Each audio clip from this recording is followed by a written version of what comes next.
Hello children, I am from Simple Maths and today I will help you to understand chapter number 12 of NCERT Exponents and Powers for class 8th.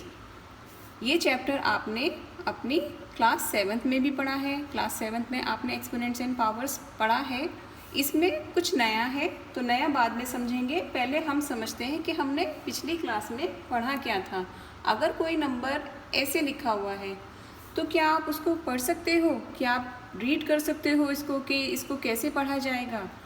मैं आपकी help करती हूँ. इसको पढ़ते हैं 10 raise to the power 3.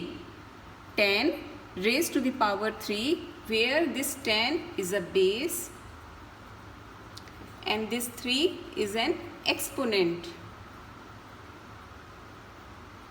ठीक है. फिर हम इसको कैसे लिखते थे कि 10 into 10 into 10. 10 raise to the power 3 है तो 3 टाइम्स 10 लिखेंगे और फिर हम इसका कैलकुलेशन करके कर देते थे. अब इस क्लास में क्या है, इस क्लास में एक नया चीज़ आई है कि हमें नेगेटिव पावर्स के बारे में पढ़ना है कि 10 रेज़ टू द पावर -4 कुछ इस तरह से आएगा इस बार आपकी. तो ये किस फॉर्मूला पर बेस्ड है? इसका सिंपल फॉर्मूला है कि a raise to the power अगर -m होता है तो इसको हम लिखते हैं 1/a raise to the power m. a raise to the power -m ये होता है 1/a raise to the power m. तो हमारी पावर नेगेटिव थी, नीचे जाकर ये पॉजिटिव हो गई, यानी डिनोमिनेटर में जाकर हमारी पावर पॉजिटिव हो गई. सो यहाँ 10 रेज़ टू द पावर -4 है तो हम इसको लिख देंगे 1/10 इंटू 10 इंटू 10 इंटू 10. क्योंकि 4 टाइम्स 10 है, 4 टाइम्स है पावर, तो हम 4 टाइम्स 10 लिखेंगे. ठीक है. हमने लॉज ऑफ एक्सपोनेंट्स भी पिछली क्लास में पढ़े हैं. लॉज ऑफ एक्सपोनेंट्स क्या है, कुछ याद आता है कि क्या पढ़ा था? चलिए कोई बात नहीं. फर्स्ट लॉ है a raise to the power m into a raise to the power n is equal to a raise to the power m plus n. जब हमारा बेस सेम होता है लेकिन पावर्स अलग होती हैं तो हम उन पावर्स को ऐड कर देते हैं. तो ये हो जाता है a raise to the power m plus n. Powers are added. एक एग्जाम्पल से समझते हैं. 5 raise to the power -4 into 5 raise to the power 3. So यहाँ एक पॉजिटिव पावर है और एक नेगेटिव पावर है. पावर तो अलग है पर बेस सेम है तो हमारा ये वाला फॉर्मूला लॉ जाएगा. इसको कर देंगे 5 raise to the power -4 plus 3 which is equal to 5 raise to the power -1. हमने दोनों पावर्स को जब ऐड किया, क्योंकि एक पॉजिटिव साइन हो जाएगा और एक नेगेटिव है, तो प्लस माइनस माइनस होके हमारे पास -1 बचेगा और -1 हम नीचे डिनोमिनेटर में ले जाएंगे तो हमारी पावर पॉजिटिव हो जाएगी. जो हमने अभी इस लॉ में समझा है कि a raise to the power -m है तो वो डिनोमिनेटर में जाकर पावर पॉजिटिव हो जाएगी. तो सेम यहाँ हमारी नेगेटिव पावर पॉजिटिव हो जाएगी. इस पूरे चैप्टर में नेगेटिव पावर्स का ही सब कुछ हम पढ़ने वाले हैं. तो ये हमारा फर्स्ट लॉ हो गया. सेकंड लॉ क्या है कि जब हमारी पावर बेस सेम है लेकिन पावर्स फिर से अलग हैं, लेकिन अब क्या है, डिवीजन है. a raise to the power m upon a raise to the power n. तो ये क्या हो जाता है, a raise to the power m minus n. यहाँ पावर सब्ट्रैक्ट हो जाएंगी डिवीजन में. वहाँ पावर्स ऐड हुई थी क्योंकि मल्टीप्लिकेशन का साइन था और यहाँ पावर्स सब्ट्रैक्ट हो रही हैं क्योंकि डिवीजन का साइन है. एक एग्जाम्पल से समझते हैं इसको भी. 4 raise to the power -3 upon 4 raise to the power 2 is equal to 4 raise to the power -3 -2. हमने एग्जाम्पल ले गया. 4 एक raise to the power -3 negative है और एक पावर पॉजिटिव है, लेकिन क्योंकि सब्ट्रैक्शन होना है तो यहाँ माइनस का साइन आएगा और ये माइनस का साइन ये पावर का माइनस का साइन है. तो जब हम इनको कैलकुलेट करेंगे तो 4 raise to the power minus हो जाएगी. माइनस माइनस प्लस होते हैं लेकिन साइन तो माइनस का ही रहता है. और फिर इसको हम 1/4 रेज़ टू द पावर 5 करके लिख देंगे, क्योंकि हम एक्सपोनेंट्स को नेगेटिव नहीं छोड़ते हैं, हमें इन्हें पॉजिटिव करना होता है, तो हम इन्हें डिनोमिनेटर में ले जाते हैं। अब हमारा थर्ड लॉ आता है।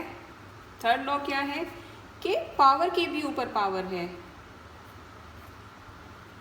a raise to the power m to the power n। तो इसका क्या मतलब होता है? इसका मतलब होता है हमारी जो पावर्स है वो मल्टीप्लाई होंगी। पावर के ऊपर भी पावर है तो पावर्स मल्टीप्लाई हो जाएंगी। एक एग्जाम्पल से समझते हैं।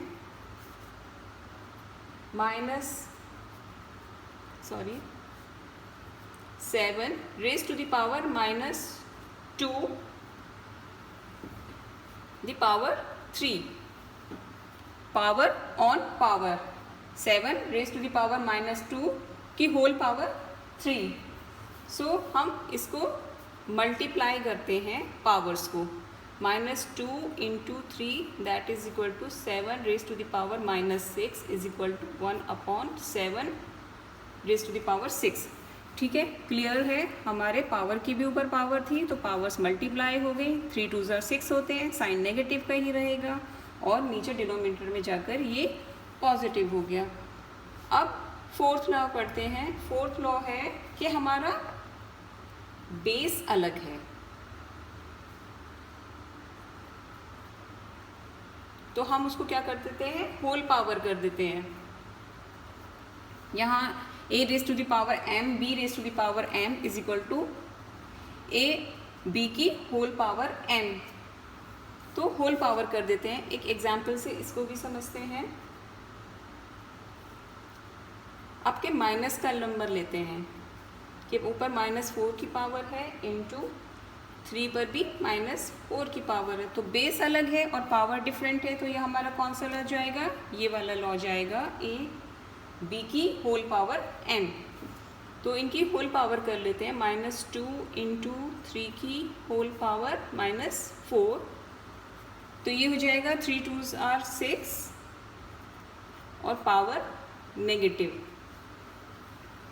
ठीक है, हमारा बेस डिफरेंट था पर पावर सेम थी। पहले हमने होल पावर कर लिया, होल पावर करके हमने कैलकुलेशन की। 3 2s are 6 माइनस का 6 एंड पावर नेगेटिव ही रहेगी। और उसके बाद जब हम इसको नीचे ले जाएंगे तो ये हो जाएगा 1/-6 रेज़ टू द पावर 4। अब ये जो माइनस है पावर वाला वो तो पॉजिटिव हो जाएगा, लेकिन ये जो माइनस वाला 6 है ये नेगेटिव ही रहेगा। सिर्फ पावर होगी हमारी पॉजिटिव और ये नंबर हमारा -6 जो है वो -6 ही रहेगा डिनोमिनेटर में ले जाने के बाद भी। तो ये हमारा फोर्थ लॉ हो गया। फिफ्थ लॉ क्या है? फिफ्थ लॉ में भी हमारा बेस डिफरेंट है पर उनकी पावर सेम है और ये डिवीजन का केस है, तो इसमें भी हम होल पावर कर लेते हैं। यहाँ हमारी मल्टीप्लिकेशन थी, बेस डिफरेंट था, पावर सेम थी। यहाँ हमारा डिवीजन है, बेस अलग है और पावर्स सेम है, तो होल पावर हो जाएगा। इसका एक एग्जाम्पल ले लेते हैं। 1/2 की होल पावर -5। सो यहाँ हमें जो क्वेश्चन है वो रिवर्स करके दिया हुआ है कि 1/2 की होल पावर -5 है, तो ये लॉ जा रहा है हमारा। इसको हम पहले, क्योंकि ये होल पावर है यानी ये 1 की भी पावर है और ये 2 की भी पावर है, तो पहले इसको एज लिख लेते हैं। 1 की raise to the power -5/2 raise to the power -5। ठीक है, अब जब हमारी दोनों ही पावर नेगेटिव हो रही हैं तो हम क्या करते हैं? सबसे पहले हम ये वाली पावर को नीचे ले जाते हैं, जैसे हम पिछले क्वेश्चंस में भी कर रहे हैं, तो ये पॉजिटिव हो जाएगी।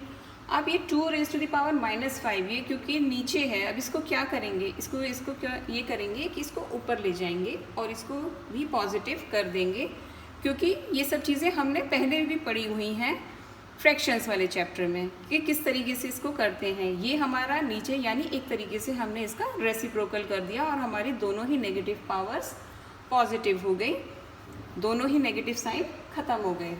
अब हमारा 6th लॉ क्या है? a raised to the power 0 is equal to 1.